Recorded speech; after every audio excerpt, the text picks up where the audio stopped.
Quân Giải phóng chào quý vị và các bạn. Đêm mùng 6 rạng sáng mùng 7 tháng 2 năm 1968, giữa rừng núi Đường 9, Khe Sanh, một cứ điểm được coi là bất khả xâm phạm của Mỹ đang chìm trong yên lặng. Bên trong làng vây là gần 1.000 quân phòng thủ, min dày đặc, hỏa lực mạnh, súng chống tăng sẵn sàng chờ đợi. Nhưng điều họ không hề biết là xe tăng của Quân Giải phóng đã ở ngay trước hàng rào, sau một cuộc hành quân bí mật kéo dài hơn 1.000 km xuyên rừng, vượt sông, né bom, né trinh sát. Đây không chỉ là một trận đánh, đây là lần đầu tiên xe tăng Quân Giải phóng xuất hiện trên chiến trường miền Nam và cũng là khoảnh khắc khiến toàn bộ hệ thống phòng thủ của đối phương đứng hình trong những giây đầu tiên. Trận làng vây đã diễn ra như thế nào? Vì sao một pháo đài kiên cố lại sụp đổ chỉ trong một đêm? Và cú đánh này đã làm xoay chuyển cục diện Khe Sanh ra sao? Chúng ta sẽ cùng tìm hiểu chuyện gì đã xảy ra. Trận Tà Mây hay trận làng vây là một trong những trận đánh then chốt của chiến dịch Đường 9, Khe Sanh, diễn ra trong đêm mùng 6 rạng sáng mùng 7 tháng 2 năm 1968. Đây cũng là lần đầu tiên lực lượng tăng, thiết giáp của Quân Giải phóng chính thức xuất trận trong chiến tranh Việt Nam, và màn ra mắt này thực sự khiến đối phương đứng hình trong vài giây đầu. Ở phía Quân Giải phóng, trận làng vây được chỉ huy bởi tướng Lê Công Phê, người trực tiếp tổ chức hiệp đồng bộ binh, đặc công và xe tăng trong một thế trận táo bạo chưa từng có ở chiến trường miền Nam. Bên kia chiến tuyến là Frank Willoughby, chỉ huy lực lượng phòng thủ làng vây. Một bên là thế trận bí mật, đánh nhanh, đánh hiểm, bên còn lại là hệ thống phòng thủ kiên cố nhưng bị đánh trúng ngay vào điểm yếu. Cuộc đấu trí giữa hai chỉ huy đã tạo nên một trong những trận đánh căng nhất ở mặt trận Đường 9, Khe Sanh. Làng vây khi đó là một cứ điểm đặc biệt kiên cố của lực lượng đặc biệt Mỹ, nằm án ngữ trên trục phòng ngự Đường 9, Khe Sanh. Trong căn cứ gồm 4 đại đội biệt kích CIDG người thượng và 24 binh sĩ Mỹ.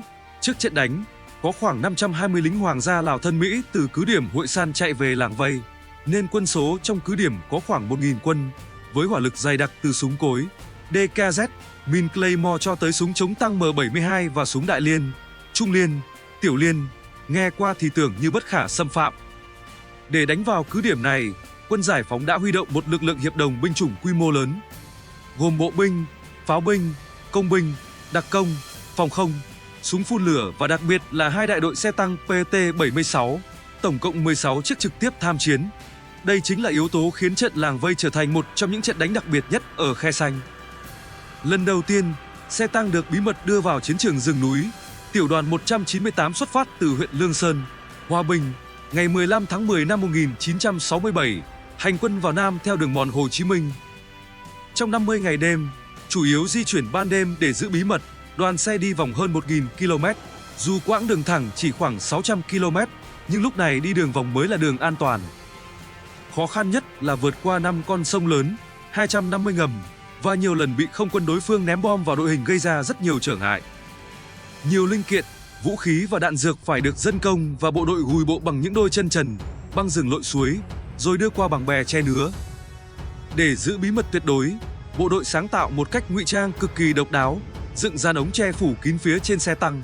Che rỗng ruột giúp triệt tiêu phần lớn nhiệt lượng, khiến thiết bị trinh sát hồng ngoại của Mỹ gần như bó tay.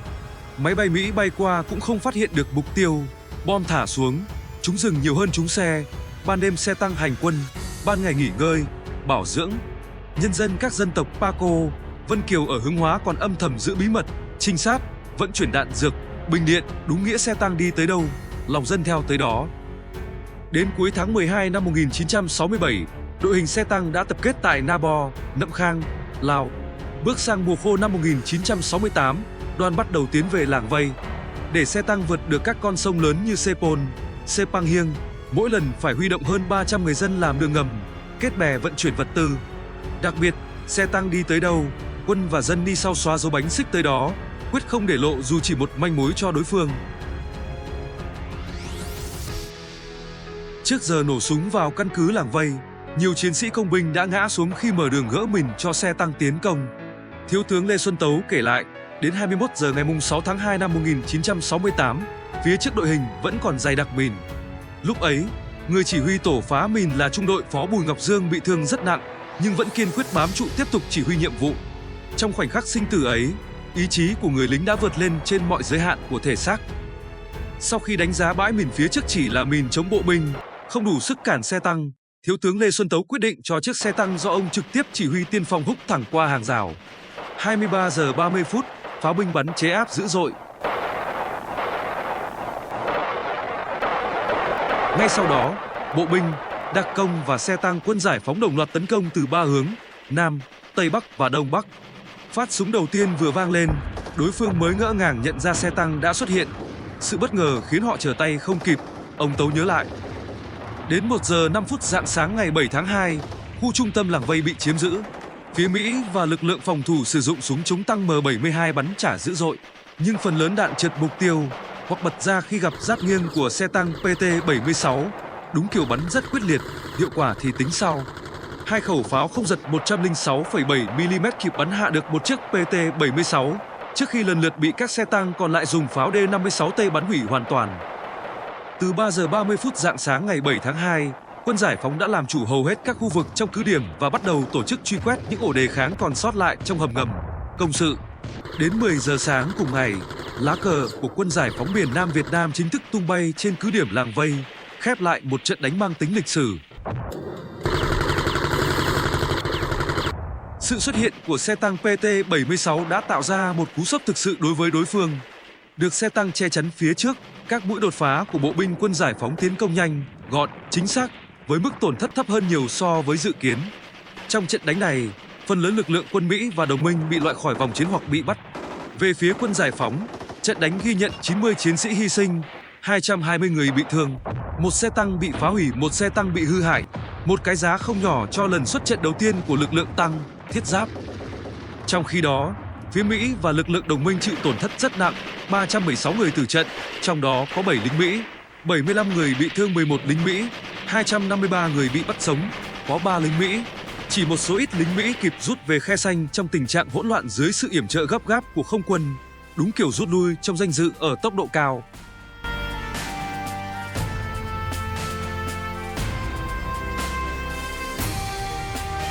Chiến thắng làng vây đã mở ra một bàn đạp cực kỳ vững chắc cho quân giải phóng tiến công Khe Xanh. Trận đánh này cũng cho thấy bộ chỉ huy phía Mỹ đã đánh giá sai nghiêm trọng khi cho rằng lực lượng quân giải phóng không thể đưa xe tăng vào chiến trường miền Nam. Thất bại tại làng vây còn phơi bày nhiều hạn chế của vũ khí chống tăng bộ binh Mỹ, khi súng M72 lo bắn nhiều phát nhưng vẫn không thể hạ nổi một chiếc PT-76, một kết quả khiến không ít tướng lĩnh Mỹ phải xem lại toàn bộ giả định chiến trường. Chiến thắng làng vây không chỉ là một trận đánh, nó là phát súng báo hiệu cho cơn bão thực sự đang kéo đến Khe Xanh. Cứ điểm được mệnh danh là pháo đài bất khả xâm phạm của Mỹ giờ đây đã hoàn toàn bị đặt trong thế bị bao vây, uy hiếp từ mọi hướng.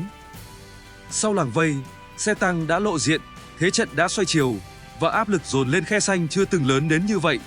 Phía Mỹ hiểu rõ, nếu Khe Xanh thất thủ, hậu quả chiến lược sẽ không thể đo đếm. Sau khi làng vây thất thủ, cụm cứ điểm Tà Cơn rơi hoàn toàn vào thế bị cô lập giữa lòng chảo Khe Xanh. Sức ép liên tục trên toàn tuyến đường 9 Khe Xanh khiến Bộ Tư lệnh Quân đội Hoa Kỳ tại miền Nam thực sự lo ngại về diễn biến tiếp theo của chiến dịch. Tướng Westmoreland khi đó vẫn đang tại nhiệm, lập tức bay từ Sài Gòn ra Đà Nẵng để triệu tập khẩn cấp các chỉ huy thủy quân lục chiến và lục quân tại vùng một chiến thuật nhằm bàn phương án ứng phó. Không dừng ở đó, Mỹ còn thiết lập ngay một sở chỉ huy dã chiến tại Phú Bài, Huế để trực tiếp điều hành chiến trường. Về lực lượng, khu vực đường 9, Khe Xanh lúc này đã có tới 43 tiểu đoàn chủ lực, gồm 25 tiểu đoàn Mỹ và 18 tiểu đoàn quân lực Việt Nam Cộng Hòa, tổng cộng khoảng 69.500 quân, trong đó gần 41.000 lính Mỹ. Một con số đủ cho thấy mức độ ưu tiên của chiến trường này với phía Mỹ thời điểm đó. Đến thời điểm này, mặt trận đường 9 Khe Xanh đã cơ bản hoàn thành nhiệm vụ, thu hút và giữ chân một phần quan trọng lực lượng cơ động chiến lược của Mỹ. Điều đó tạo điều kiện cho toàn miền Nam triển khai đòn tiến công mậu thân. Điển hình như tại Huế, khi quân Mỹ bị điều động ra đường 9, quân giải phóng chỉ trong vài ngày đã kiểm soát tới 90% thành phố. Đợt 1 của chiến dịch đường 9 Khe Xanh tạm khép lại, nhưng rõ ràng câu chuyện chưa thể kết thúc. Cuộc chiến công thủ liên hoàn sẽ tiếp tục diễn biến căng thẳng ra sao? Mời các bạn đón xem tập tiếp theo. Nếu thấy video hữu ích, đừng quên để lại một like, một chia sẻ và đăng ký kênh để tiếp thêm động lực cho đội ngũ sản xuất nhé. Trên màn hình đang hiện các video liên quan, bạn chỉ cần nhấp vào là có ngay nội dung hấp dẫn để xem tiếp. Xin chào và hẹn gặp lại các bạn.